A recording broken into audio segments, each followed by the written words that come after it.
Well, Don, I understand in the wintertime there's not a whole lot of growing going on. No. And I also noticed around here an awful lot of people have got RVs and trailers and stuff, and they talk about being snowbirds and they leave for the winter. Some do. So it must get pretty cold around here in the wintertime. Average is 20 below, sometimes 50 or 60 below. Well, the curiosity thing is that you've been here for about how many years? 20 some. 20-some years, but you don't normally leave in the wintertime, do you? No. Well, you got to do something in the wintertime. Yep. So that's what I thought we'd talk about a little bit. We've gotten some pictures out at the shop and little things. So tell us how you got into making knives. When I was a cop, Uh-huh. I had a partner, and he was one of the finest knife makers and engravers I have ever seen in the world. Now this was back in Milpitas? No, sheriff's office. Sheriff's office in Santa Clara Yeah. Valley. We were partners, and I went to a show where he was showing knives, and I said, "How much for that knife?" And he said, $300-400. I said, "You're insane." I said, "We're partners. I saved your life." And he said, "Here, take the steel and go make your own." And that was the beginning. Kind of a little challenge, huh? Yeah. If you don't want to pay $300 for a knife, why then you do it. Make your own. So, well, I've taken some pictures and we can show those, but the process is kind of twofold. One, you've got to find the right steel. Right. And where do you get that steel? Various suppliers throughout the states. Mm-hmm. And is there different kinds of steel that you like to use? All kinds of steels. Let me show you a piece of steel. Where this is what they start like, okay?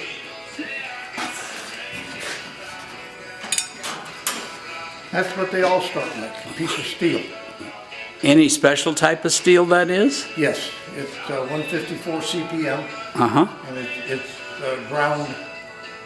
It's got the surface ground out of it, surface ground off of it. You take the knife, the steel, and you decide what pattern you're going to use.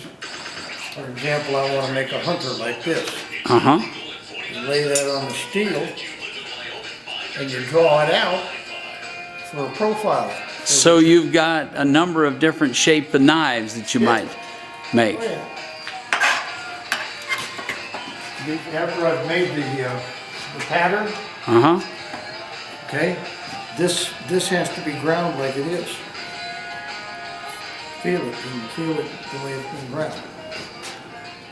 Oh yeah, and you do that on that big I do that on these machines grinding.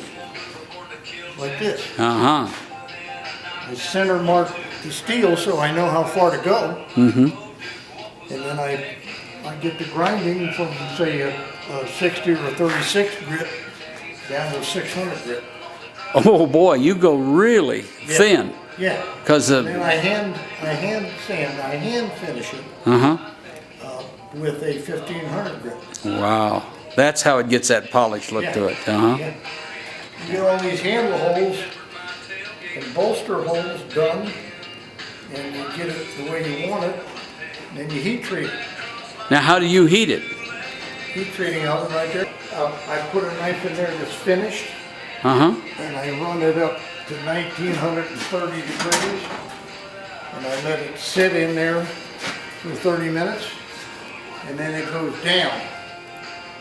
And then I take it out, and I slap it between two big thick pieces of aluminum, and it sucks the heat out. It's a quench. Huh, the aluminum will pull the heat right out of that steel. It's a way to quench the steel. Uh-huh. After I get that cooled off, quenched, and it doesn't take long because it sucks it out, I put it back here and draw it down for about an hour at one temperature, and then cool it again, and then about an hour at another temperature. And it's heat treated. And then it'd be so hard if you put it on the drill press with a drill, Uh-huh. and you try to drill a hole in it, Uh-huh. burn the drill out. Okay, so when I look at this knife, there's a couple of things that are kind of interesting about this knife. One, there's a great big engraving on this knife that almost looks like a rose and a stem and petals. That's it. And it's on both sides. Yep. And down here, real tight next to the handle, I see a Don Pavek down here. and then I see another little initial or something down below that. That's a D brace P. A D, and that slash down and slash over is a brace. That's a brand, and the P. Okay. That's a logo for knives I make, all of them. So there's two elements here. There's the steel, but there's also the handle grip. What's this made out of? Let me see that. It's called the California Buckeye. And what is it? Is it a stone? Wood. It's a wood. Yeah, but it's a stabilized wood. It's a stabilized wood. You take the wood, the piece of wood, and you put it in a vacuum chamber, and you suck the moisture out of it. And then you reverse that process and inject a crazy glue material. Feels almost like stone. Yeah. Feels just. It won't crack, and it takes a fairly good polish, and it stands up very well. Yeah. How about this handle here? It's a different design. Almost looks like a leopard or something. It's called curly koa wood. It's from Hawaii. Hawaii. And again, it's just hard like stone. Yeah. So, this knife, how long do you think, many hours, from picking the steel, grinding it all down, getting it shiny where I could shave in the mirror of this thing, and building it, how many hours you think it would take you to build something like this? 60. 60 hours. Yeah. At $1 an hour, that'd be $60. Wrong. Huh? Wrong. That doesn't include the engraving. Oh, and then you got the engraving. How long does that take usually? If I stay on it, 5-6 days. 5-6 days. If I hit it and then get away from it for a while. Are you free-handing these engravings? Or are you, you're following the pattern? I put a pattern on the blade and follow that. And you follow that, huh? How about this guy? Take a little less time to make the smart one? Yeah, but the rows and the rest of the stuff takes the same time. Takes the time. Yeah. So the engraving takes about as much time sometimes as building the knife. Yeah. Well, you got a couple in here that are pocket knives that open up also. Yes. Same kind of steel? Same. Well, this is ATS 34, which I can't get anymore. That's a folding knife. It's got some engraving on it. But the thing about that one is the handle material. Mastodon ivory. Mastodon ivory. The old mastodon elephant. Where in the world would you pick up something like that?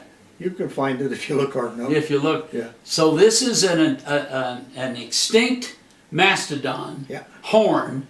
Ivory, yeah. Ivory that you were able to find someplace and then make into the handle of this particular knife. Right. You have on most of these knives, you have a little thing on. One says number 12. This one says F5. This one over here, I didn't see. Yeah, this one says, looks like a number 6. I can't remember everything that's on those, and I can't remember the cost of all of them. I put a number on them. Somebody sees that knife and says, I like that, how much? I look it up. So you keep a little book record of the time and material. I keep a record of the knife and what it's made of, but also the cost factor. Now, you told me about selling these knives. Where have you been selling these knives? Mostly word of mouth. I quit going to shows and stuff. I don't do it anymore. Well, Don, I see what you do for the winters. Looks pretty good. Thank you. I really enjoyed being here, and it's nice to kind of know a little bit about a hobby. It is. It's fun. Because this is just about as opposite of what you do the rest of the year. Yeah, and basically what you've done in your lifetime. How many years were you in law enforcement? 26. 26 years in law enforcement. California. In California. And we won't talk about why you come to Wyoming. Let's say you come here because you have 5 months of winter to build knives. That's plumb fine with me. That's plumb fine with me. Well, thank you, Don. Thank you. We'll certainly enjoy putting this together and letting people see a little bit about Don Pavek out here 20 miles from Casper, Wyoming, spending 5 months in 20 below weather building really nice knives. Thank you very much.